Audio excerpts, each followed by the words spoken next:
Assalamualaikum warahmatullahi wabarakatuh.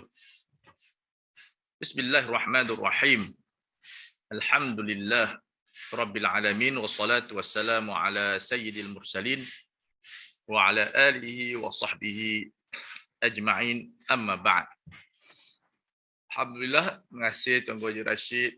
Kita akan sambung pengajian kita yang baru dengan kitab yang sangat penting dalam institusi fatwa di seluruh dunia, iaitu kitab Al-Mughni bin Qudamah. Kita akan baca kitab Janaiz sebab isu banyak dalam bab jenazah ini. Sedaya upaya kita yang meninggal pada tahun 620 Hijrah, ya, 620 Hijrah muwafaq Muhammad Abdullah Ahmad Muhammad ibn Qudamah Al-Maqdisi. Ya, kitab yang kata Rashid Ridha tak sesuai seseorang itu menjadi mufti kalau dia tak menguasai kitab Mughni Ibn Qudamah. Al-Imam Al-Zahabi dia merekodkan 4 buah kitab kalau kita bersedia untuk menjadi mujtahid yang besar, sama ada mutlak atau mazhab. Ini bukan Syafi'i lah makna secara umumnya. As-Sunan Al-Kubra oleh Baihaqi, Syafi'i. Dalam setiap mazhab ada. Al-Muhalla Ibn Hazmin, Al-Mughni Ibn Qudamah Hanbali, dan At-Tamhid oleh Ibn Abdul Bar, Abu Abdullah Ibn Abdul Bar Al-Andalusi. 4 kitab itu kalau kita nak jadi mujtahid mutlak, bukan sayuga, wajib ada di library kita. Kita menelaah dan belajar kitab tersebut. Ini dari sudut mujtahid mutlak lah. Dulu kita bincang mujtahid mazhab seperti Majmu', Minhaj, kitab yang kita senaraikan dalam mazhab. Jadi setiap likullin darajat, setiap orang ada darajat dia. Jadi kita bukan nak jadi mujtahid satu marhalah yang jauh. Namun kita nak tengok macam mana mujtahid berfikir. Yang tu kita kena tahu. Dan kita ulang di sini bukanlah kita nak berfatwa, kita nak cuma kita nak berfikir macam mana fatwa tu berjalan.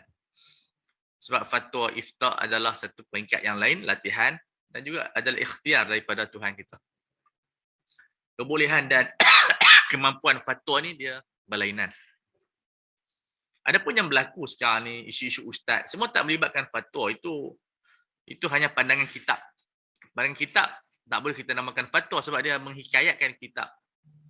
Isu-isu yang berlaku hangat dan sebagainya kerana perlu asatizah, termasuk saya sendirilah, mempertingkatkan ilmu dan mentahqiq ilmu yang kita baca. Jangan kita baca kitab, adalah kitab kita masuk kitab kita buat kat masyarakat. Walaupun kadang-kadang benda tu tidak sahih. Itu yang perlu kepada qiraah tahqiq yang diajar oleh para ulama kita. Kalau benda tu dhaif, kita sebutkan dhaif, tapi janganlah i'timad. Sebab tu isu apa yang berlaku dalam asatizah kita, kerana kita tidak ada jamaah, kita tidak berkumpulan. Kita tak selalu muzakarah, kita sendiri-sendiri, kemudian anak murid angkat, kemudian kita digelak macam-macam syekh, tok guru. Itu semua tu akan melalaikan seorang ustaz.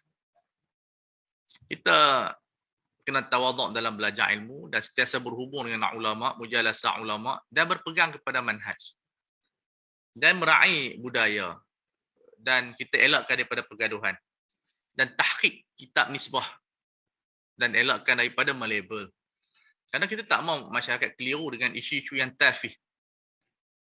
Isu-isu tafih ni macam isu yang sekarang ni duk timbul lah. Sehari mandi sana, itu isu yang lain pula. Isu doa lepas sembahyang. Semua isu-isu tu tak ada isu pun, dia tu tak meruntuhkan orang Islam. Semua itu adalah tahsinat. Dalam yang kita belajar dulu maqasid tahsinat. Tahsinat ni la yukhillu bi daruriyat. Dia tak ganggu daruriyat pun. Kita yang nak bincang ni semua isu-isu yang hangat. Fiqhul janaiz, kita qadaya mu'asirah, qadaya tibbiyah, yang melibatkan negara, yang melibatkan cukai, yang melibatkan ekonomi, yang melibatkan jenayah.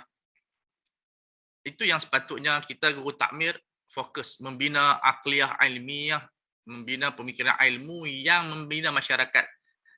Bukan dalam dunia khayalan, dunia khurafat, dunia yang sudah tak berlaku, ataupun dunia awliya yang sudah tamat zaman dia. Makna dia, apa dia? Setiap zaman dia ada cabaran dan karamat dia. Kalau kita cerita Aulia terbang pun, zaman sekarang orang tak kagum lah. Kita dah ada kapal terbang yang kita boleh ambil. Kalau kita nak belayak, jalan kaki atas laut, kita ada kapal. Macam-macam kapal dah. Di Langkawi ada kapal. Di Penang ada kapal, kita boleh naik. Benda tu dah tak jadi hot dah. Sebab setiap zaman dia ada karamat dia. Mimpi bukan zaman mimpi lagi. Orang dah ada perancangan, dah ada statistik, dah ada data. So setiap zaman dah ada ilmu dia. Kata Badi'ul Zaman, zaman terbaik di zaman Nabi Yusuf mimpi. Maksud tu kalau kita tahu mimpi, macam kita saintis. So Allah Ta'ala bagi pada Imam Sayyidina Yusuf As-Siddiq ilmu mimpi. Memang mimpi. Tapi sekali mimpi dia tak ada nilai lah. Contoh kalau cerita mimpi, sebagai sahabat kita dah takwil kiamat dengan mimpi. Tapi tak kiamat-kiamat juga. So kita kena tahu, setiap zaman dia ada cabaran dan ilmu yang perlu dimiliki. Dan Badi'ul Zaman kata apa? Nabi Musa. Zaman Nabi Musa yang paling tinggi sihir, tongkat. So Allah Ta'ala bagi tongkat kepada Nabi Musa AS. Sebab masa tu ilmu yang paling tinggi kena ada ilmu tu untuk menentang tahadiat zaman tersebut. Zaman kita sekarang zaman sains. Kalau kita ada tongkat, kalau kita ada mimpi, tak boleh nak lawan sains. Itu yang kata Badi'ul Zaman. Imam yang besar. Imam Kabir. Yang saya galakkan tuan-tuan guru baca buku-buku dia. Rasail. Dia ni hafal Quran hanya 4 bulan saja. Jamul Jawamat hafal seminggu. Dia kuasai lebih kurang lebih daripada 50 bidang ilmu. Dia Hanafi lah. Dia mazhab Hanafi. Tapi dia baca buku Syafi'i. Ulama dulu macam tu. Walaupun dia Hanafi, dia hafal Syafi'i. Macam Bakhit Muti'i. Dia Maliki tapi hafal kitab Hanafi. Dia faqih Maliki tapi bila jadi mufti di Mesir kena Hanafi. Dia hafal kitab Mabsut 10 jilid. Mabsut ni macam majmuk lah. Majmuk yang Imam Nawawi ada 9 jilid, Mabsut besar tu lah. Yang tambahan tu ada 24 lah. So kita kena latih macam tu. Kita kena tahu ilmu apa yang kita kena belajar. Ilmu yang memberi manfaat kepada masyarakat. So ini kitab ini Tuhan bagi kepada kita, alhamdulillah. Tapi tak ramai orang yang menelaah, kita kena menelaah. Kita nak jadikan Guru Takmin ni platform menelaah semua kitab-kitab yang orang tidak menelaah. Itu target kita. Faham tak faham? InsyaAllah kita cuba. Kita bulan depan kita akan belajar kitab yang diajak di master di Azhar. Saya di Azhar, bila master baca kitab tu. Nama dia At-Tamhid. Di Darul Ifta pun kita baca kitab tu. At-Tamhid fi tahrijil furu' fiqhiyah ala al-qawaid usuliyah. Ada. Nanti kita akan hantarlah insya-Allah. Tahun depan kita akan belajar fiqhul buyu'. Saya akan ajak ini kasar fiqhul buyu' yang perbankan yang ni. So kita nak dedahkan guru takmil kepada isu yang penting, isu perbankan, isu ekonomi, isu muamalat, isu jenayat. Dan kita akan pilih kitab-kitab supaya kita ini dapat menyelesaikan masalah masyarakat. Kalau tuan-tuan cerita pasal mimpi tak selesai masalah. Saya di radio banyak orang tafsir mimpi. Saya tak jawab satu pun sebab saya bukan Yusuf As-Siddiq. Kita mimpi, kita tak pandai tafsir. Dan mimpi tak membina apa-apa kehidupan. Simpan dalam hati saja. Sebab mimpi bukan ilmu. Azhar tidak menjadikan mimpi itu sebagai ilmu. Kita kadang-kadang ada rancangan penafsiran mimpi, ada ustaz yang menafsir mimpi. Untuk sonok-sonok tak apa. Tapi jangan jadikan satu amalan masyarakat yang mana tak membina apa-apa pun. Tak membina apa-apa kehidupan. Nak bina rumah pun tak boleh mimpi ni. Jadi kita perlu realiti, berpegang dengan ilmu, manhaj kita. InsyaAllah supaya kita dapat menyelesaikan masalah masyarakat dengan baik. Bukan dengan permusuhan, bukan dengan tomahan, bukan dengan kebencian. Kita tak ada kebencian dengan siapa. Kita sayang semua orang Islam. Kita adalah saudara dalam ubudiyah kepada Allah Azza wa Jalla. Jadi sesuai kita belajar bab mati lah. Tapi mati ni saintifik. Kitabul Janaiz. Janazah. Ataupun jinazah. Boleh baca dua. Ada dua bahasa. Janazah, jinazah. Kita Melayu ambil jenazah tu. Sepatutnya janazah. Tapi Melayu dia keluar daripada bahasa Arab. Tulis jenazah. Jenazah maknanya mayat yang diletakkan di atas tempat. Sama ada katil atau seumpama dengan katil. Sebab itu kita mandi mayat bukan mandi jenazah. Tapi tak apalah. Melayu kita tukar habis. Tak ada apa, no problem lah. Macam orang nak bahas isu Allah yarhamah. Tak apa, letak dah Melayu dah melayukan dah. Kalau dari segi bahasa Arab salahlah. Allah yarhamuha dalam bahasa Arab tapi telah dia melayukan. Jadi telah dia melayukan, kita tak ikutlah lenggok bahasa Arab. Jadi kalau ustaz tu ketat, salah tu Allah yarhamah. Macam mana dah kamu saya terima dah. So tak ada isu sangatlah. Tapi kalau dalam bahasa Arab Allah yarhamuha lah. Qala, saya cerita dulu kitab Mughni. Kitab Mughni ni diajak di Darul Ifta Suriah dan di tempat-tempat. Dan sanad saya bersambung melalui Syekh Fadul Murad kepada Syekh Mukhtar Syiqinti sampai kepada Mughni Ibnu Qudamah rahimahullah. Kitab ini sangat orang kata dekat di hati saya lah. Sebab kita dah duduk dengan kitab ni dah hampir 20 tahun. Tuan-tuan pun kena hidup dengan kitab ini. Walaupun tak kuasai semua, tapi ini kitab yang sangat membentuk pemikiran. Syekh Qaradawi, Syekh Ali Qardari, ini semua buku-buku yang mereka baca. Dan apa nama dia, kalau tuan-tuan beli buku ni, tuan-tuan pergilah Darussalam. Ada yang cetakan murah, ada yang cetakan mahal. Sebab tak rugi beli kitab ni, tak apa. Dapat duit elang bulan ni, RM900 untuk RM500 beli. Bulan ni je, tapi tak rugi sebab tuan-tuan, saya cerita pengalaman saya pernah dulu, saya belajar dengan Syekh Nuruddin Al-Makki Hafizahullah. Jadi satu ketika dia ditanya fatwa tentang masalah hantar budak-budak ke nursery orang bukan Islam. Yalah kadang-kadang yang jaga tu orang bukan Islam. Jadi dia minta tolong saya cari petunjuk-petunjuk dalam kitab untuk nak bagi fatwa sebab dia tak sempat masa tu mengajar sibuk. Masa tu Syekh Nuruddin sibuk tahun 98, 99 begitu di Pondok Derang. Ni Ustaz Ashan pun ada ni, Ustaz Ashan ada tak? So, saya pun dia minta tolong saya cari, saya pergi duduk library Insaniah. Masa tu kita ada buku pergi library Insaniah. Cari. Banyak kata mazhab Syafi'i saya cari semua dalam Majmu', dalam Mughni, banyak kitab yang kita Ittilaq, Raudhah dan Fiqhul Islami. Tak jumpa-jumpa. Macam mana cari? Jadi pagi tu saya bangun tidur, saya ambil buku ayah saya, Al-Mughni Ibnu Qudamah, saja bukan nak cari pun, nak saja baca. Nak baca seronok. Jumpa satu bab dalam Ar-Radha'. Di mana pendapat itu menerangkan makruh menyusu anak daripada golongan Ahlul Kitab, pandangan daripada Umar bin Khattab radhiyallahu ta'ala anhu. Saya pun bagi kepada Syekh Nuruddin, kata Syekh kita boleh qiyah masalah ni kot sebab menyusu ni berat lagi. Ni hantar pergi nursery lah. Jadi Syekh pun terima, maka dia bagi tahu kepada orang yang tanya tu, hukum dia makruh lah, taklah haram. Tapi ambil daripada mazhab Hanbali. Tapi poin dia, ada kes yang mazhab kita tak ada jawapan. Itu dibahaskan oleh Ibnu Salah. Kaedah bila dalam mazhab kita tak ada jawapan, kita nak ambil mazhab mana?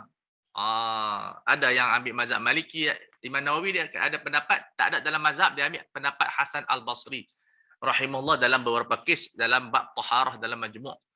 So Majmu' kita yang kita telah baca dan jadikan dia sebagai satu zikir dan terus membaca. Sini kita bagi miftah insya-Allah. Jadi itu pengalaman kitab Mughni dan banyaklah pengajian-pengajian dengan sebagai masyayikh seperti Syekh Rafat Osman, kita baca setahun dengan dia. Subhanallah, Kitabus Shalah, kami baca Kitabus Shalah. Perbahasan yang sangat menarik, perbahasan usul fiqh, perbahasan yang orang kata apa seronok baca. Jadi tuan-tuan kalau ada apa-apa perbahasan yang boleh nak timbulkan, boleh kita open untuk semua untuk membahaskan. Saya sama ada kaedah usul sebab dalam Mughni Qudamah kajian PhD menunjukkan Ibnu Qudamah menggunakan hampir 150 lebih, 150 lah lebih kurang 150 kaedah usul fiqh dalam kitab ni.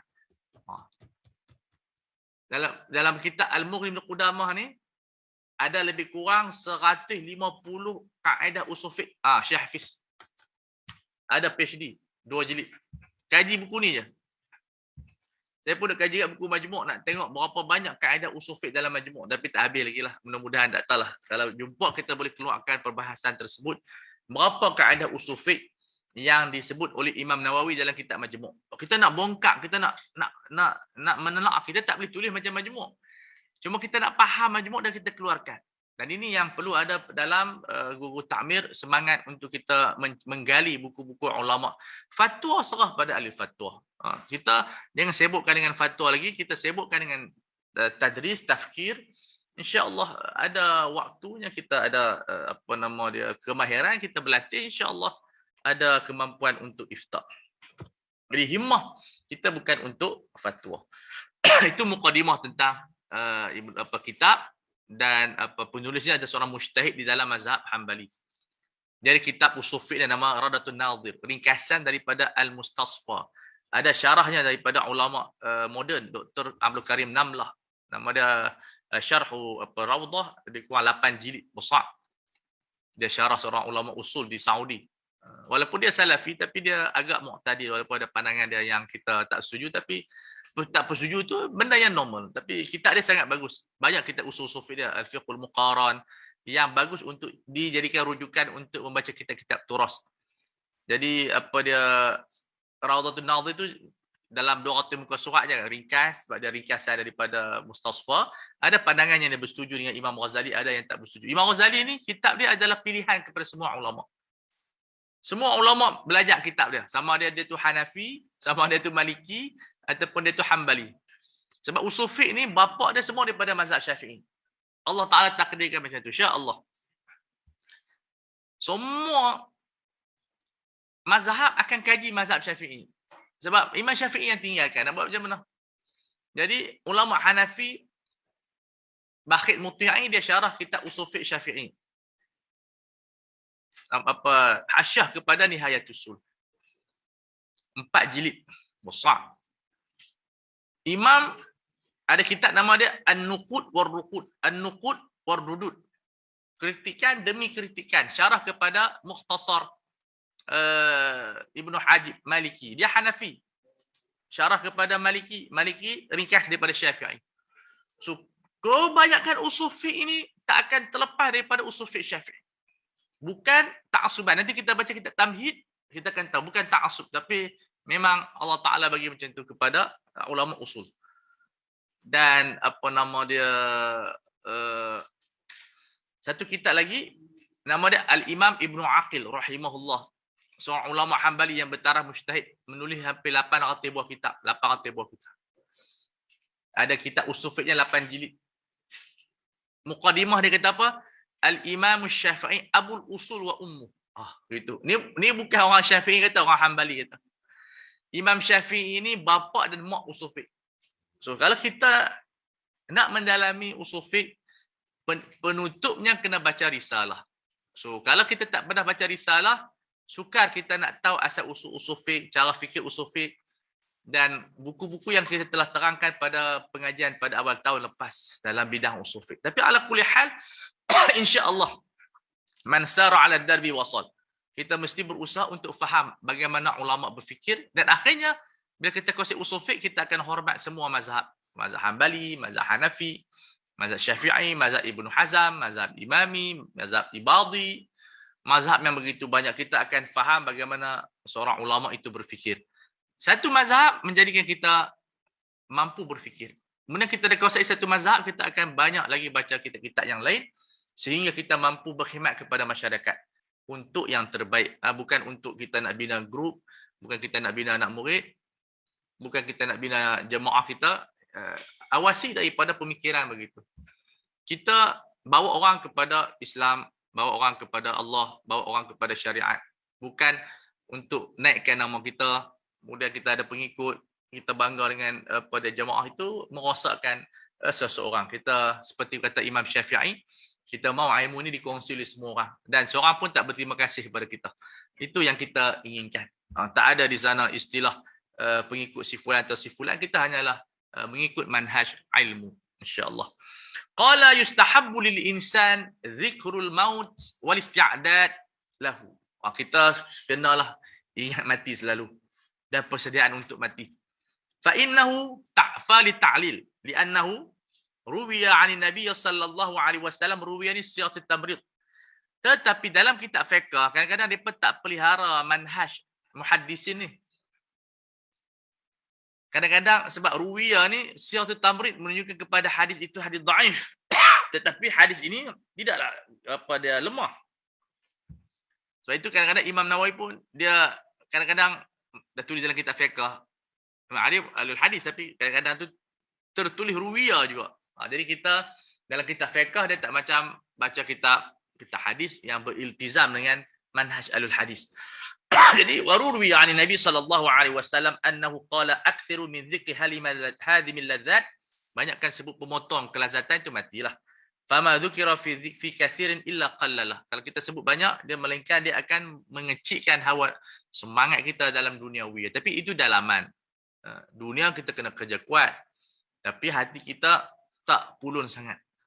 Wala fi qalil illa kathara. Kalau kita ingat sikit, dia akan membanyakkan kita punya syahwat dan sebagainya. Sebab itu ingat mati adalah satu manhaj tarbawi yang sangat penting. Baik. Rawal Bukhari awalah. Pada awal hadis disebut yang pertama tadi akthiru min dzikri hadhimil ladzat. Jadi ini adalah muttafaqun alaih. Hadis yang kuat. Wa idza marida. Seseorang tu bila sakit, siapa-siapalah. Sebab itu dia dibuang fa'il. Siapa-siapa? Perempuan lelaki. Ustuhibba. Yang pertama, ni boleh buat garisan. Saya bila kita pergi hospital, kalau siapa-siapa ceramah di hospital boleh ambil buku ni untuk buat panduan etika orang sakit. Yang pertama, ayasbira, hendaklah dia bersabar. Maksudnya jangan mengeluh. Okay, yang ni yang pertama. Yang ni boleh buat PowerPoint. PowerPoint daripada murni. So, ini di antara benda yang sangat baik. Wa yukrahu al-anin. Makruh kita mengeluh. Aduh sakitnya, aduh sakit. Melainkan dalam keadaan terpaksa. Ini disebut oleh Nawawi. Kalau makna tak tahan sangat, tak apa. Kadang-kadang tersebut, kita pun sebut, sakitnya. Tapi jangan selalu. Jangan jadikan sebagai rutin. 5 ruwaya an Taus. Taus ini anak murid kepada Ibnu Abbas. Tabi'in. Annahu kariyahu. Dia memakruhkan. Makna dia tak elok. Dari segi akhlak, tak apa elok. Makruh ni dia banyak kepada melihat kepada akhlak. Okey? Makruh, dia punya konsep dia banyak menumpukan soal etika. Code and etika. Macam makan tangan kiri, makruh. Itu semua kod etika. Kalau kita bincang di dalam buku motivasi ataupun kod etika pekerjaan, kan, semuanya dibahaskan dalam fiqh dalam bab makruhat. Itu kawaid dia. Sebab kata Imam Syatibi, at-tahsinat min bab hifzil muru'at. Itu. Tahsinat ini akhlakiyah, semuanya adalah menjaga kita punya marwah ataupun nama kita sekarang, nama kita punya kedudukan, reputasi kita, reputation. So bila kita baca bab adab, bab makruhat, bab mandubat, dia banyak kepada melihat etika dan reputasi seseorang. Nama baik seseorang, maruah seseorang. Wala yatamanna al-maut, jangan berangan dan minta mati. Lidurrin, apa-apa bala bencana. Jadi nakirah menunjukkan kepada mana-mana bala bencana, sakit dalaman luaran ataupun kemiskinan. Okey. Jadi ini di antara pendapat tabi'in. Di sini kita belajar fiqh tabi'in. Maknanya kita menelaah banyak kajian-kajian PhD sekarang ni menuju kepada mengumpul fiqh tabi'in, fiqh Umar bin Aziz, fiqh Ibnu Abbas, fiqh Ibnu Abbas sahabatlah. Maksud dia banyak kajian-kajian. So buku ini membawa kita mengenal sebahagian sahabat, fatwa sahabat, fatwa tabi'in, fatwa tabi'in. Yang khulasahnya dibuat oleh para ulama, fiqhul madzahibil arba'ah muassasatun ala fiqh sahabah. Kata Syekh bin Bayyah rahimahullah, semua fiqh mazhab 4 ni tidak terkeluar daripada fiqh sahabat. So dia adalah, jadi fiqh mazhab 4 ni adalah fiqh salaf. Dia adalah fiqh salaf. Lidurrin nazala bih, yang menimpa dia. Alaihi lah, bihi alaihi. Di qaulin Nabi sallallahu alaihi wasallam, wala yatamannayanna ahadukumul mauta lidurrin nazala bih. La ini linahyi.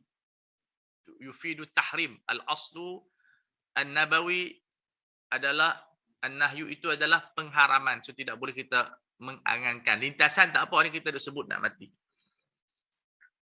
Wal yaqul Allahumma ahyini ma kanatil hayatu khairan li wa tawaffani idza kanatil maut wafatu khairan li. Hadis sahih. Ini kaedah bagi orang yang kena kanser, kalau dia tak tahan sangat baca doa ni. Tapi jangan minta mati. Ada kitab yang bagus dibaca, nama dia Lataiful Ma'arif oleh Imam Ibn Rajab Al-Hambali. Ada terjemahan dia Telaga Biru, tuan-tuan boleh dapatkan. Kami namakan sebagai amalan-amalan setahun. Itu buku tu tak apa, tuan-tuan beli buku tu dan mengajak orang kampung. Saya cadangkan. Buku tu tebal, harga dia RM80 tapi boleh mengajak sepanjang tahun. Sebab buku tu dia cerita bulan Ramadan nak buat apa, bulan Syawal nak buat apa, yang tu okey. Tuan-tuan boleh beli buku tu. Kau cuba tengok dekat Darussalam Kedah. Masih ada tak silap saya. Amalan setahun. Kitab Lataiful Ma'arif Ibn Rajab Al-Hambali. Dia sebut apa? Hidup dalam menderita lebih baik daripada mati. Sebab mati ni tak boleh berzikir, dia kata. So, hidup dalam keadaan teruk macam mana pun kita boleh ingat Allah. Dan ingat Allah tu lebih baik.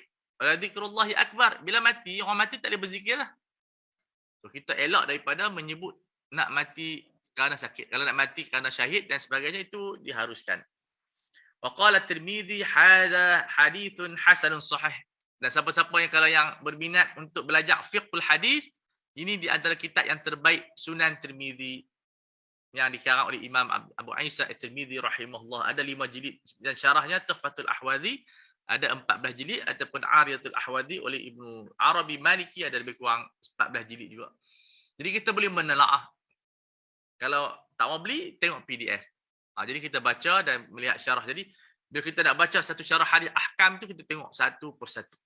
Dan itu sangat menarik. Perbahasan Sahih Tirmizi ini. Kemudian wa yuhsinu dhannahu bi rabbih ta'ala. Disunatkan kita husnuzan, bahkan wajib kita husnuzan dengan Allah Ta'ala. Sebab apa kita kena husnuzan? Itu adalah ibadat yang paling tinggi ketika nak mati. Setiap waktu dia ada ibadat dia. Setiap waktu dia ada ibadat dia, jadi kita kena husnuzan dengan Allah Subhanahu Wa Ta'ala. Bersangka baik mahma kaburatil al-dhunub. Macam mana dosa kita besar, kita kena husnuzan dengan Allah. Inna lillahi mi'ata rahmatin. Bagi Allah itu ada 100 rahmat. Kata Ibnu Hajar Al-Asqalani dalam Fathul Bari, dalam menghuraikan hadis ini dalam kitabud doa. Dalam Sahih Bukhari ada bab kitabud doa. Boleh cek dalam hadis tersebut. Bab rahmat Allah. Ibnu Hajar kata dalam Fathul Bari, dia kata 100 itu bukan maksud 100 betul. Itu angka menunjukkan banyak. Rahmat Allah ini lebih luas daripada 100. Jangan kira angka 100 itu angka matematik. Sebab itu saya punya kajian, semua angka-angka akhirat tak sama dengan dunia. Dia ada maksud yang lain. Misalnya Rasulullah SAW bersabda, orang yang masuk syurga tanpa hisap 70,000, tapi 70,000 orang tu bukan dia 70,000 kiraan matematik kita. Kalau tak sikit sangat. Kita orang Islam lah ni pun ada lebih kurang 2,000 juta. Takkan 70,000 saja yang tanpa dia hisap. Nak kira umat yang terdahulu lagi. Jadi apa-apa angka yang disebut. Sebab kita pun satu hari di akhirat sama yang 1,000 tahun di dunia. Apa-apa angka akhirat yang disebut dalam Al-Quran ataupun sunnah bukan angka kita. Jelas? Ini pandangan yang saya dapatkanlah. Supaya membuka rahmat Allah lebih luas. Dan ini kita ada syahidnya daripada Ibnu Hajar. Dia kata apa? 100. Rahmat Allah itu bukan 100 macam kita ni. Lebih daripada 100. Dan ini membuka keyakinan dan kita rasa rindu untuk melakukan ibadat mendekati Allah Azza wa Jalla. Dan hadis-hadis yang tertentu macam dikatakan orang kaya merangkak itu tidak menunjukkan kepada semua orang kaya. Kalau hadis itu sahih kepada orang tertentu sahaja dan ada makna yang bukan makna negatif, makna yang positif. Tidak boleh kita menghuraikan hadis-hadis ahli syurga ni kepada negatif. Dia ada makna yang positif. Jadi kadang-kadang kita cerita menyebabkan orang tak mau jadi orang kaya. Dia kata orang kaya masuk syurga merangkak. Bukan macam tu. So kita tidak boleh mengurai hadis-hadis dalam bentuk yang pasif sehingga orang tak mau jadi orang kaya. Sedangkan orang kaya yang bersyukur lebih afdal daripada orang miskin yang bersabar. Qala Jabir ibn Abdullah radhiyallahu taala anhu sami'tu Rasulullah sallallahu alaihi wasallam yaqulu qabla mauti thalathan la yamutan. Sebelum Rasulullah wafat, ahadukum illa wa huwa yuhsinu dhanna billahi ta'ala. Rawahu Muslim, hadis sahih. Kena husnuzan dengan Allah. Dan kita beristighfar dan kembalikan hak orang. Wa Abu Dawud dan juga Abu Dawud. Abu Dawud di antara kitab fiqh yang kata Imam Nawawi paling terbaik. Lebih baik daripada Sunan Tirmizi. So ini di antara untuk pemikiran. Kita zaman sekarang ni susah untuk jadi mujtahid. Saya ada risalah ijtihad. Tahun depan insya-Allah kalau ada masa saya tunjuklah ni jasa baik guru kita Ustaz Yaakob lah. Saya tengah tahqiq dan ta'liq buku usul fiqh ayah saya. Kalau siap tahun depan Ustaz Yaakob kita boleh dirikan syllabus lah. Nah ni usul fiqh yang diajak di Maktab Mahmud dalam bahasa Arab oleh Allahyarham ayah saya. Dan saya tentang ta'liq dan tahqiq ni jasa baik daripada Ustaz Yaakob kita bagi kat saya dan saya insya-Allah akan cetak lah. InsyaAllah. Kat Ustaz Yaakob saya bagi free lah. InsyaAllah. Ini jasa baik mengumpul. Ini khazanah-khazanah yang bagi saya sangat berharga lah. Dan menarik perbahasan usul fiqh yang dibuat oleh ayah saya. Baik. Qala wa qala Mu'tamir Ibn Sulaiman, seorang tabi'in, an abihi, dia kata apa? Innahu qala lahu 'inda mauti haddatsani birrukhas. Masa nak mati dia kata cuba cerita satu hadis yang bagikan aku rukhas untuk minta mati. Yang tadilah kalau sakit sangat Allahumma in kanatil hayatu khairan li wa ahyini ma kanatil hayatu khairan li wa tawaffani idza kanatil wafa khairan li. So kadang-kadang tak tahan sangat tapi kita mintalah. Selalunya bila kita nak mati insya-Allah kalau kita dekat dengan Allah kita akan seronok dengan kematian. Man ahabba liqa Allah takdirnya inda mautih. Ahabba Allah liqa'ahu 'inda maut. Sekarang ni kita takut mati. Sekarang kita takkan suka mati. Dan kalau sekarang tak suka mati bukan maksud kita benci jumpa Allah, tidak. Kita takut jumpa Allah. Itu juga dibahaskan oleh ulama. Sebab hadis itu sebut man ahabba liqa' Allah, ahabba Allahu liqa'ahu. Jadi ulama kaji kalau sekarang ni kita tak sakit apa, kita takut nak mati. Adakah salah? Tak salah. Sebab hadis itu berkenaan dengan saat kematian. So orang nak mati dia dibuka hijab kepada mereka. Kita sekarang ni memang takut mati. Jadi tak salah. Jadi takdir hadis itu ialah siapa yang suka bertemu Allah ketika nak mati tu. Jadi dia gembira, dia seronok. Dan mudah-mudahan Allah Ta'ala berikan kita kegembiraan di saat kematian kita. Faslun, ini adab-adab kita lah. Tadi orang sakit, ni adab kita pula yang sihat. Wa yustahabbu ayadatul marid, disunatkan kita menziarahi pesakit. Ayadah beza dengan ziarah. Ziarah orang sihat dan juga orang sakit. Ayadah khas kepada orang sakit. Sebab tu klinik orang Arab panggil ayadah. Klinik orang panggil ayadah. Qala al-Barra' ibn Azib, amarana Rasulullah sallallahu alaihi wasallam bittiba'il janaiz. Ini adalah linadbi. Sebab ada qarinah ada yang tak pergi. Sebab takkan semua orang kena pergi. So, linadbi. Itu qarinah lah. Kita kena belajar dalam usul fiqh dia panggil qara'in yang tasriful wujub ila ghairihi. Qarinah-qarinah yang memindahkan kewajipan kepada sunat ataupun harus. Di antaranya hadis itu di luar kemampuan orang. Orang tertentu saja yang boleh pergi. Jadi dia sunat kepada individu tapi fardu kifayah. Dalam bentuk masyarakat dia panggil fardu kifayah untuk orang individu. Maka ulama keluarkan kaedah usul fiqh disebut apa? Qad yakunul fi'lu manduban bil juz'i wa yakunul fi'lu wajiban bil kulli. Wajiban bil kulli. Dapat tak? Kadang-kadang perbuatan individu itu adalah sunat tapi diletakkan dalam masyarakat dan menjadi wajib. Itu wajibul kifayah, fardul kifayah. Seperti azan. Ya, azan sunat tetapi dalam bentuk konteks masyarakat fardu kifayah. Okey, dapat tak?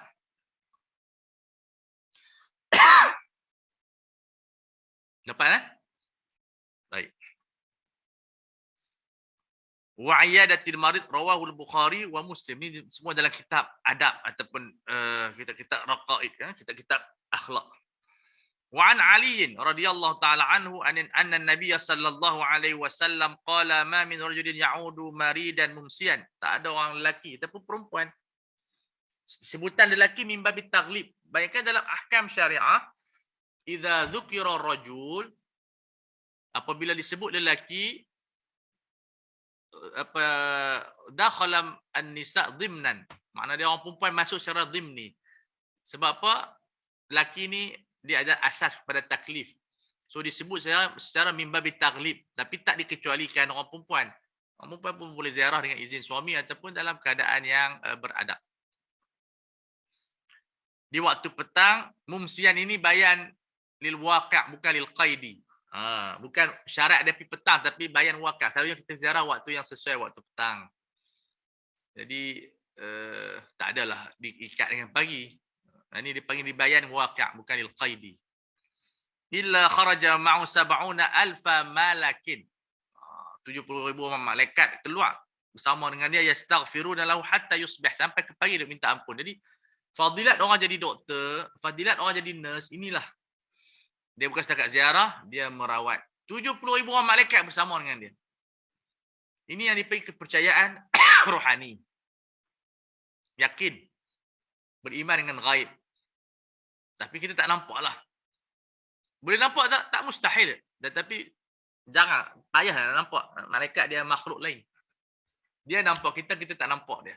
Walaupun sebagian ulama Allah Ta'ala buka kasyaf untuk melihat malaikat. Imran ibn Husain, orang yang bersalam dengan malaikat. Tapi tak ramai, jumlah sangat sedikit.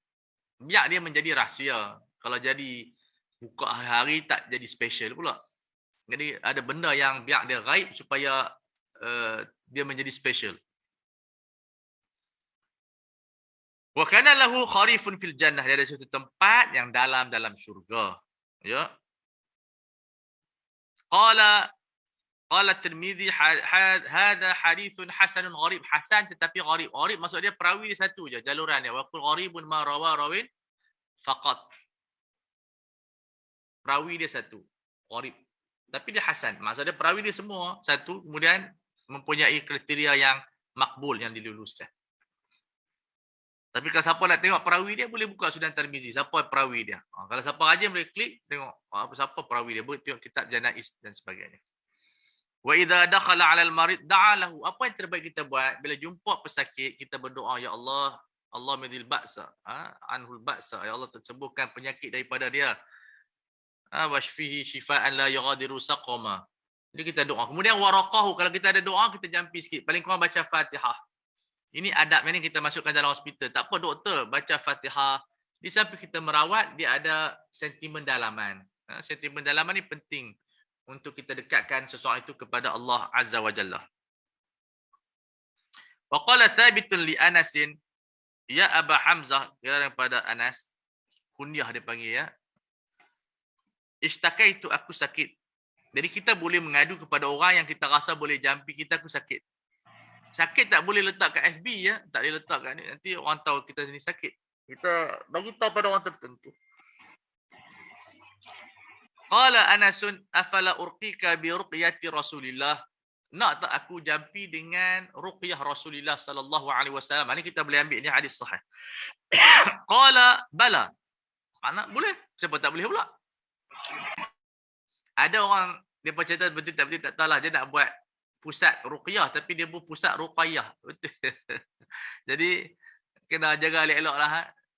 Kadang kita baru tahu istilah ni, kita nak letak saya boleh ruqayyah kamu. Bukan ruqayyah kamu, ruqyah. Jamak dia ruqa. Perbahasan jampi ni perbahasan fiqh yang mana dibahaskan oleh ulama-ulama kita, sebab jampi ni ada dua, jampi daripada Quran dan maksud, dan jampi serampah yang khurafat. So kalau jampi yang tidak bercanggah itu harus, tapi kita elakkanlah daripada jampi-jampi orang Melayu ni. Macam Carta Piramli, mambang tanah, mambang. Ambil jampi daripada Al-Quran dan Sunnah, itu lebih baik. Dan ada yang kitab-kitab. Ada bacaan doa yang tidak ada warid tetapi dia tidak bercanggah.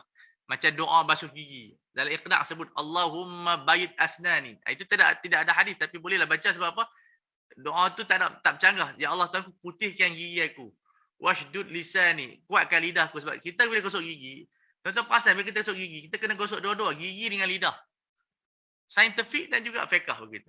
Disunatkan kita gosok gigi melintang, kemudian mendiri, kemudian gosok lidah sekali. Gosok lidah sekali. So kita baca doa, boleh tengok dalam kita Iqna', dalam bab apa nama dia siwak, ada doa dia. Tapi dia bukan hadis, dia bukan hadis. Doa orang soleh. Tapi tak boleh canggah lah. Tak adalah kita suruh, hei gigi. Kalau kamu tak kuat, aku sumpah kamu. Tak adalah macam tu. Itu semua khurafat-khurafat. Tapi kita perlu kita ada majlis fatwa, kalau mereka keluarkan itu baguslah. Apakah doa-doa Melayu yang okey, yang tak okey? Sebab tak semua salah. Ya, kita apa-apa kita sederhana. Semua yang paling terbaik tetap Al-Quran dan Sunnah. Itu ijma' ulama. Al-Imam Zaruk dia ada dawabit doa ni, Imam Zaruk dan zikir dalam kitab Qawaid Tasawuf dia bahas isu ini. Yang terbaik Quran Sunnah. Kalau ada zikir-zikir ulama boleh buat harus, tapi tidaklah mengatasi Al-Quran Sunnah. Boleh berdoa. Mungkin kita ada hajat. Macam ulama kata kalau kita ada masalah baca Alam Nashrah 40 kali. Itu kita jadi baca. Sembahyang hajat 12 rakaat. Sembahyang hajat ni dalam sunnah 2 rakaat, tapi ada ulama praktis 12 rakaat.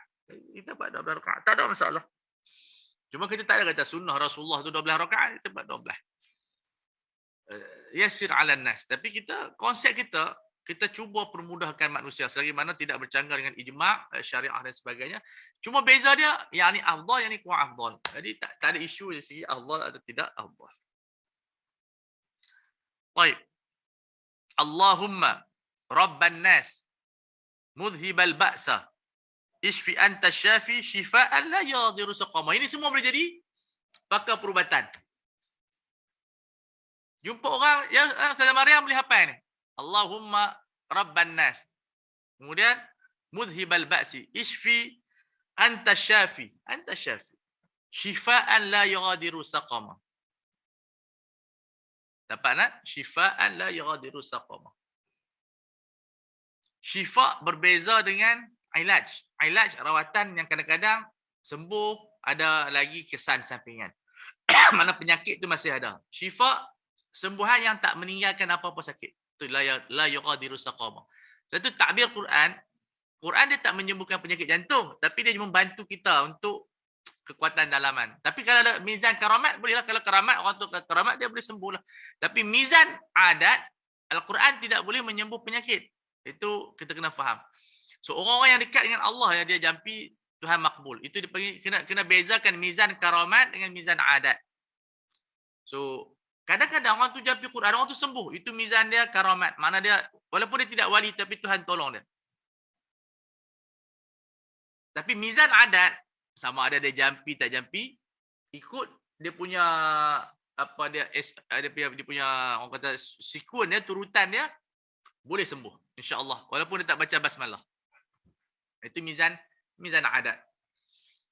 Tapi kita gabungkanlah mizan doa kita dengan mizan adat.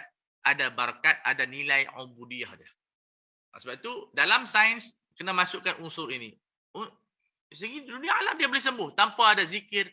Tapi apa kesan dia? Nilai ubudiyah tu kurang.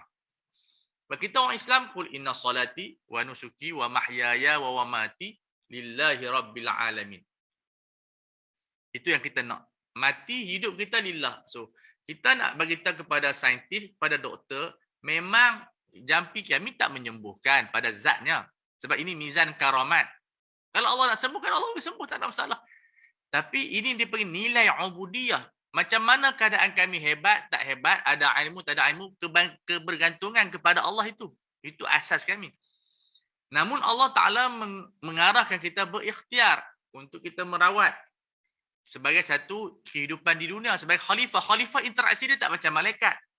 Kerana kita telah mengambil mizan, kita telah mengambil amanah, iaitu hakul ikhtiar. Hak untuk kita berfikir, berusaha.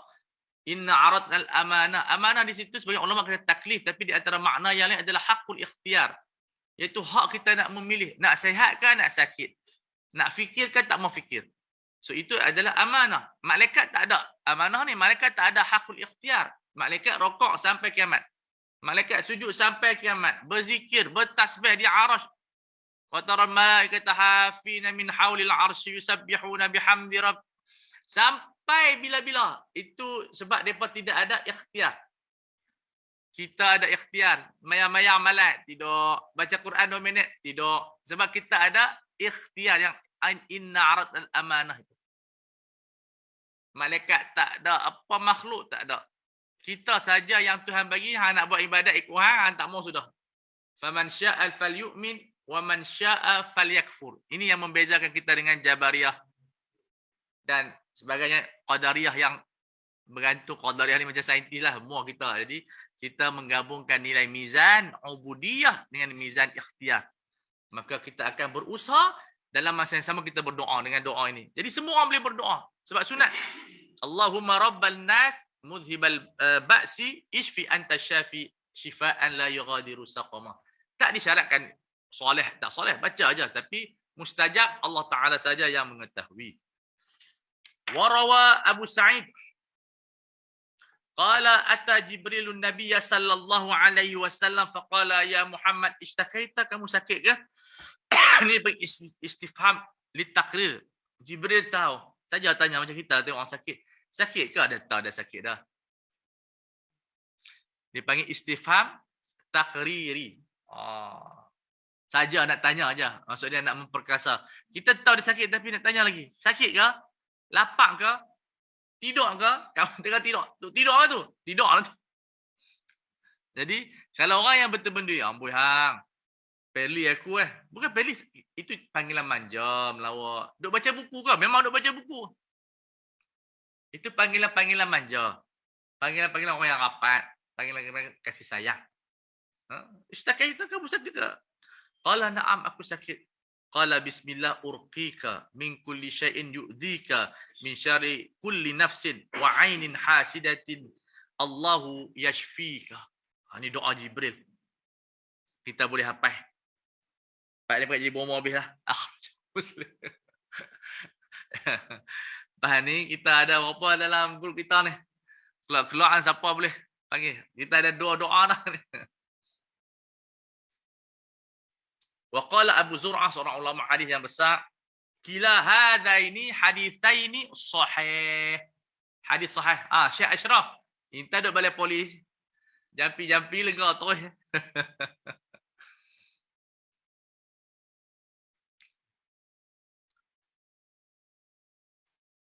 Waruya anna Nabiy sallallahu alaihi wasallam qala idza dakhaltum 'ala al-marid, bila kamu nak masuk kepada pesakit. Sebenarnya jampi dah orang histeria. Hebat. Histeria ni dia bukan jin tau. Histeria ni dia penyakit mental. Mental disorder.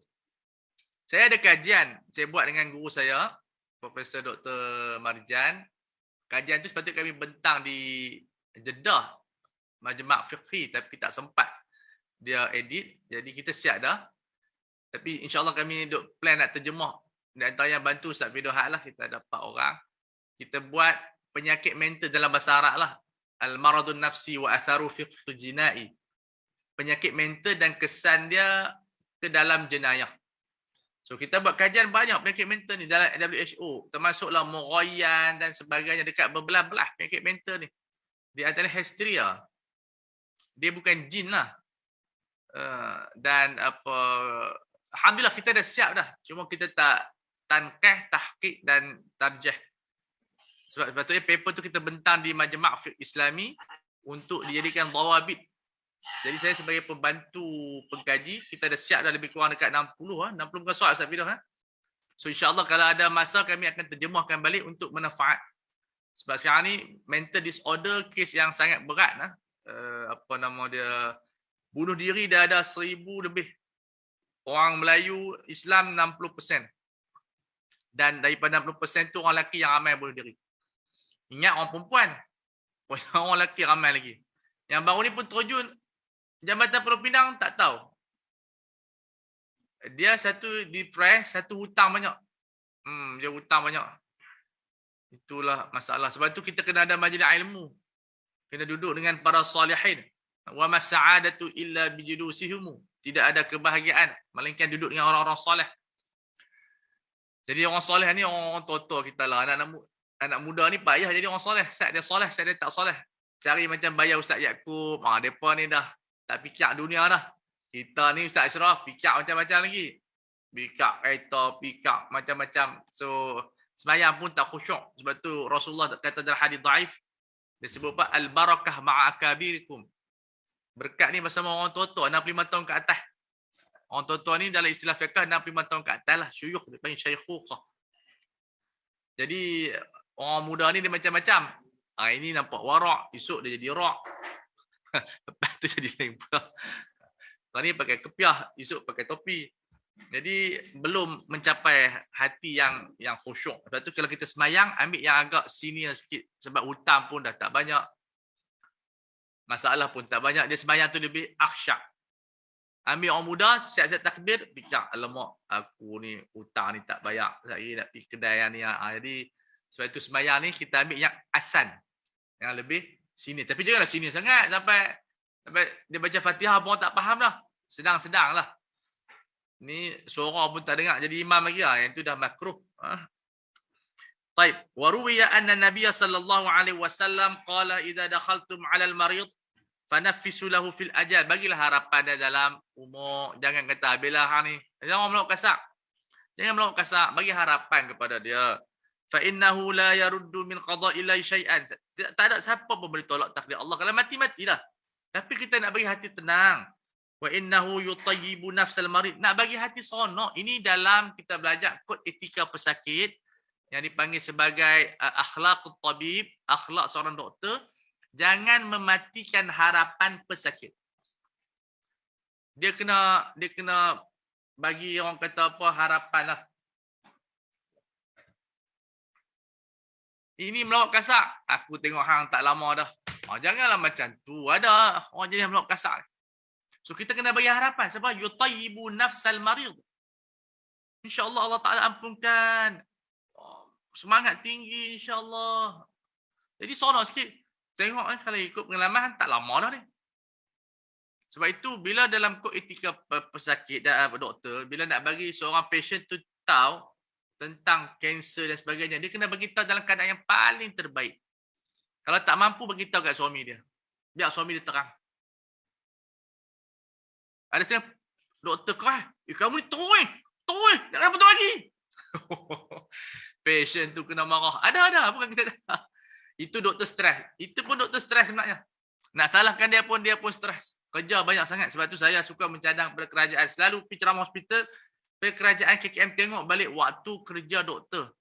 Perlu ditajdidkan, perlu ada innovation. Jangan sampai kerja lebih daripada 15 jam. Kalau kerja lebih daripada 15 jam, akhirnya dia marah pesakit. Sebab tu nurse muka masam, badan besar. Nurse badan besar tu, dia pun makan tak betul. Dia pun kerja teruk, mungkin makan yang McDonald, waktu bukan waktunya. Jadi bila kita pergi hospital, kalau nurse besar-besar, kita pun confuse. Yang mana nurse, yang mana pesakit. Jadi, benda-benda image macam tu, kerajaan kena ada innovation. Supaya mereka doktor di samping dia penat untuk patient, mereka juga dihargai. Mereka juga dihargai. Sebab kerja doktor dan nurse ni penat. Jumpa orang basuh berak, ambil darah, itu benda kadang-kadang anak pun tak boleh nak buat. So kerajaan wajib menghargai dan allowance tu tak apa. Kita redha bagi mereka allowance lebih tak apa. Sebab mereka buat kerja yang teruk-teruk. Kadang-kadang ada sampai 30 jam tak tidur. Itu adalah benda yang sangat membebankan. Baik. Ada doktor terjun bangunan pun ada stres. Ada. Dia tak sedar. Stres terjun. Cuma tak mati. Jadi stres bukan setakat berlaku kepada patient. Doktor yang merawat pun lama-lama stres. Sebab kita bukan awliya. Kalau awliya, Allah Ta'ala tak timpakan kita dengan penyakit stres. Ala awliya Allah, ala inna awliya Allah, la khawfun alaihim wa lahum yahzanun. Dan kajian saintifik telah mengisbatkan. Ada satu buku yang saya galakkan asatizah beli. Nama dia Al-Iman wal Hayah. Iman dan kehidupan. Kajian yang dibuat oleh Syekh Qaradawi terhadap kesan iman dalam kehidupan. Buku tu tahun 1950. Buku kedua Syekh Qaradawi. Selepas Al-Halal Al-Haram. Tahun depan kita akan ada silibus Halal Haram. Untuk kita nak masukkan pelajaran halal eksekutif. InsyaAllah. Ustaz Ashraf kena daftar yang masuk. Banyak yuran Ustaz Ashraf. Dengan free. Lepas itu dia panggil apa? Kajian itu sangat bagus dan ada terjemahan oleh Pustaka Fajar. Ada terjemahan dia. Saya rasa Ustazah Mariam, mana Ustazah, baca buku tu. Buku tu sangat penting sebab kajian saintifik. Mana ustazah-ustazah yang lain semua lelaki. Kena baca. Orang perempuan banyak stres di rumah, baca buku tu. Sebab kajian menunjukkan siapa yang kuat sembahyang tak akan ditimpa stres. Yang buat ni kajian ni orang putih. Banyakkan sujud dan seumpama dengan dia. Jadi buku tu bagi saya sangat penting untuk pendakwah baca untuk memahami iman bukan dalam kerangka sifat 20 ni, kerangka iman dalam kehidupan. Kita belajar sifat 20 tu kerangka worldview. Nak isbat Allah tu ada, tapi dia tidak membawa kepada iman ta'thir. Macam mana dengan sifat tersebut orang tu menjadi bahagia? Yang tu tak dibincangkan dalam sifat 20. Sifat 20 ada dia punya mizan dia. Okey, selesai sifat 20, baca kitab ni untuk apa? Nak bagi orang tahu bila ada iman yang kuat, kita tak ditimpa penyakit depres. Iman saja yang boleh mengubat penyakit ini. Saintis tak jumpa lagi ni. Sains, kata Syekh Qaradawi, hanya memberikan facility. Dia tidak memberikan kebahagiaan. Sains, handphone, rumah besar, kereta canggih, macam-macam kita dapat, hanya memberikan kemudahan. Tetapi tidak memberikan kebahagiaan. Kebahagiaan hanyalah agama dan iman sahaja. So itu di antara benda yang penting. Kita sambung nanti, insya-Allah kita ada ceramah. Kita buka soalan daripada Al-Fadil Ustaz Kazim. InsyaAllah Al-Fadil Datuk Ustaz Kazim. Ceramah motivasi kepada kita yang kita tahu seorang penceramah yang sangat hebat, pendakwah yang banyak berjasa kepada kita. Yang saya baik lama dengan dia daripada tahun 2011. Dia main ceramah di Kedah kita forum sekali. Jadi seorang yang pendakwah yang banyak berjasa. Kita doakan kesihatan kepada sahabat kita Datuk Ustaz Kazim. Semoga Allah Ta'ala berikan kesihatan kepada dia. Dia berikan kebahagiaan, dia berikan ketenangan untuk berdakwah. Mempunyai peminat dan juga kesan dakwah yang begitu besar di dalam dunia dakwah di Malaysia ni. Jadi kita buka soalan dahulu sebelum kita mendengar ceramah daripada Al-Fadil Datuk Ustaz Kazim.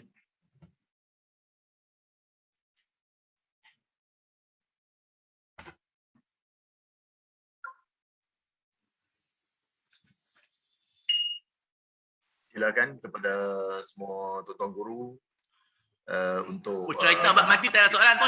Pertanyaan. Untuk buka pertanyaan seketika pada pagi ini. Ustaz Hafiz, cerita Abang Mati tak ada soalan tu. Bagus juga. Assalamualaikum warahmatullahi wabarakatuh. Waalaikumsalam warahmatullahi. Saya Syuaib Bahari daripada Kangak Polis ni. Silakan Tuan Guru, silakan.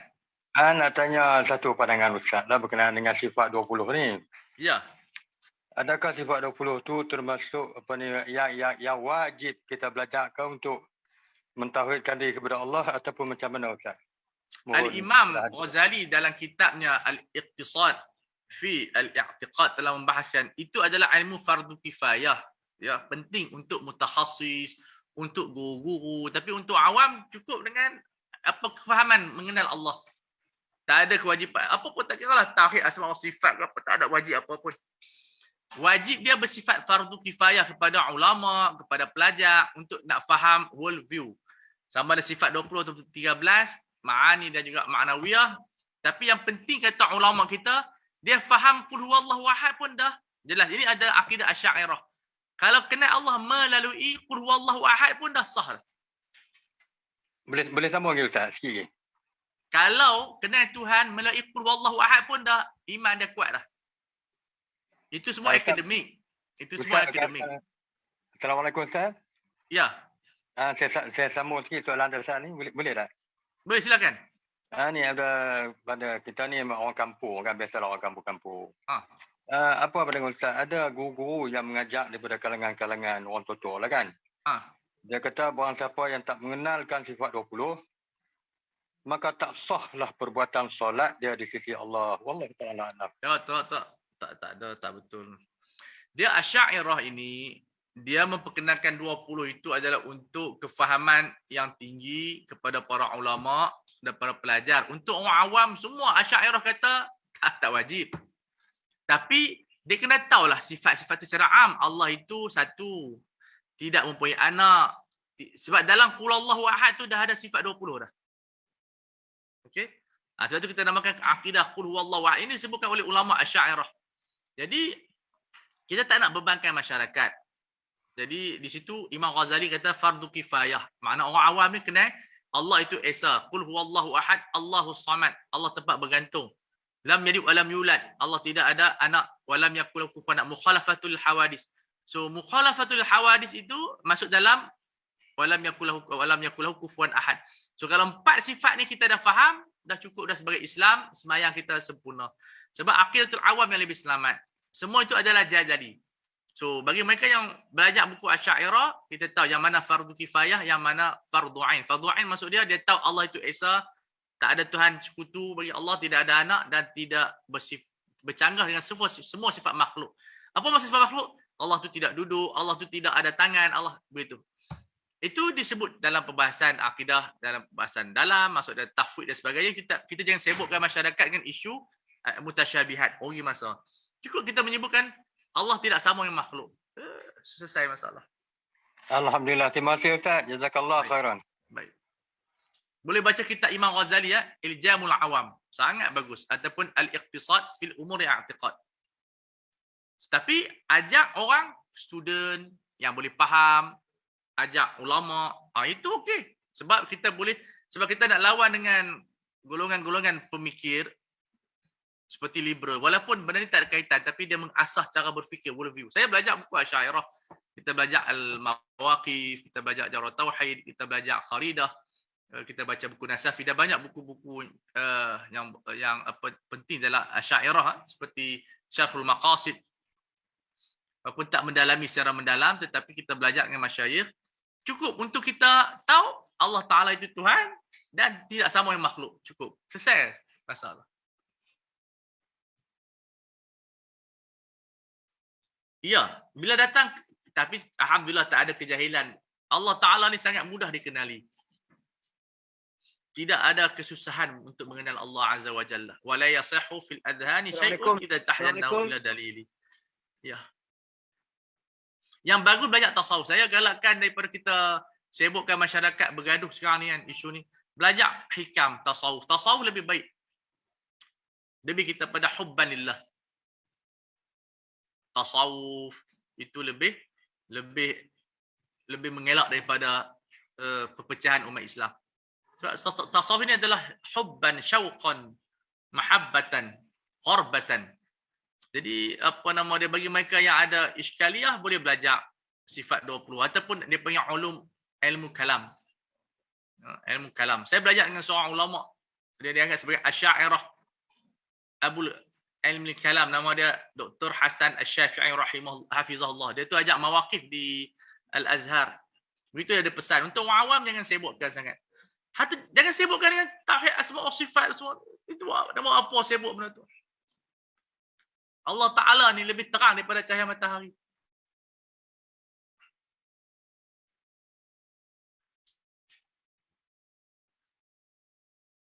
Kemudian ada soalan lagi?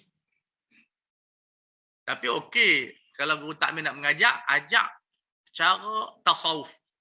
Akidah, kemudian dimasukkan dengan unsur tasawuf. Itu yang saya buat. Walaupun kita ajak sifat 20, saya ajak sifat 20 di Selangor. Jarh Tauhid.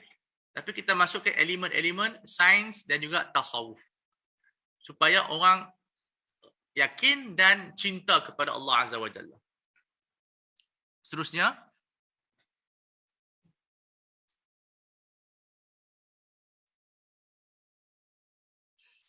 Silakan, ada lagi kepada tuan-tuan guru untuk mengemukakan pertanyaan. Assalamualaikum. Waalaikumsalam warahmatullahi. Saya nak bertanya berkenaan dengan berkenaan dengan memahami alam kubur ni. Sejauh manakah kita nak menerangkan kepada masyarakat berkaitan dengan alam kubur, siksaan kubur. Kadang-kadang kefahaman mereka kadang tak boleh terima berkenaan dengan siksaan kubur ni. Kadang orang mati tak tahu penting ada kubur. Mati dalam laut, mati telan ikan, mati telan buaya ke macam mana. Ya, Ustaz Nazri, itu soalan selalu ditanya oleh kanak-kanak. Betul? Ya, betul. Umur 6 tahun, 7 tahun. Itu yang saya katakan Ustaz. Kalau kita dalami buku Fiqhul Mizan yang saya terjemah tu, selesai banyak masalah. Sebab alam kubur, alam bau. Tak sama dengan dunia ni. Dan interaksi bukan dengan jasad dah, interaksi dengan roh. So alam itu alam macam alam janin. Interaksi lain. So kalau mati dalam ikan telan ke buaya telan pun dia tak ganggu badan tu. Sesaan tu tetap ada. Sebab dia berinteraksi dengan alam barzah, bukan alam dunia. So kita nak fahamkan budak-budak tu, alam barzah ni macam budak-budak duduk. Kita pun tak faham budak-budak duduk macam mana dalam perut mak dia. Dia ada mizan khas. Oksigen pun guna mak dia, semua guna mak dia. So dia dalam alam barzah, mizan dia sudah tamat mizan dunia. Dia tak interaksi dengan badan. Badan 6 bulan kita hancur. Melainkan badan-badan awliya anbiya. Allah Ta'ala pelihara. Tapi kalau badan-badan orang soleh pun, kalau Allah tak pelihara, hancur juga. Bukan maksud hancur tu masuk neraka, dah. Tabiat badan kita tu 6 bulan habis. Jadi, interaksi kita semua adalah alam ghaib. Dan jangan lebih-lebih tambah pula. Ada yang orang tambah beri sedap cerita. Nanti masalah. Jadi, kita berdiri di atas riwayat hadis dan cerita yang sahih. Jangan cerita kadang-kadang tu pula sebesar. Ish. Benda tak ada benda yang kita cerita apa yang Rasulullah cerita. Kubur ini salah satu taman syurga atau kebun, ada soal mungkar nakir, benda yang tidak lebih daripada tu. Kalau kita cerita lebih, nanti lama-lama jadi cerita palsu. Macam yang disebut. Insya-Allah tu rahim. Walaupun kata kita tengok kubur tu takut, tapi mudah-mudahan kubur tu menjadi indah kepada kita. Jadi kita kena cerita. Kebanyakan kesalahan kita cerita kubur tu macam takut sangat. Sampai tak ada tempat menapah. Jadi tak kena macam tu. Kenalah bagi seronok sikit. Ada penceramah, dia cerita buat kubur sampai orang tak lalu makan. Sampai tak lalu makan Ustaz Nazri. Tu dia, janganlah sampai teratur. Ada hadis-hadis riwayat yang kubur ini raudhatun min riyadil jannah. Ada riwayat Bukhari. Seseorang yang lepas soal mungkar nakir, malaikat akan berkata kepadanya, "Nam kanaumatil aris." Tidaklah seperti malam pengantin malam pertama. So, pasal apa kita tak masukkan hadis-hadis yang sonok sama dalam kubur? Jadi ini di antara pertengahan targhiban wa tarhiban. Jadi baca buku macam Ibnu Qayyim Jauziyah Ar-Ruh, Ihya Ulumuddin dan sedikit, kemudian tazkirah kena tapis jugalah kamu semua riwayat sahih. Jadi ada Bukhari dan Muslim. Kita pertengahkan. Saya pun sedang tulis buku satu Fiqhul Janaiz, saya nak masukkan tentang alam ghaib yang supaya orang dia tak lebih-lebih sangat. Contoh dia bab ziarah mayat kepada mayat, tazawurul amwat. Bila kita mati, saudara mara kita akan ziarah kita. Tapi jangan kita pergi cerita, pergi tambah buat kopi lagi, buat air, jamu nasi. Kita tak perlu tambah, kita beriman takat tu saja. Saya pergi tayar lebih, ustaz agak-agak lah. Mereka sembang apa? Ustaz pun saja melawak. Mereka sembang lah kot. Hang buat apa di dunia? Rumah berapa biji? Bini berapa orang? Jangan kita pergi cerita tambah. Sebab orang awam, mereka kadang-kadang ustaz melawak tu, mereka percaya. Jadi kita kena berhati-hati. Sebab zaman sekarang ni zaman viral ni cepat sangat tersebar. Viral ni salah siapa? Satu, ustaz tu tak halang. Yang kedua, anak murid tu seronok sangat menyebarkan.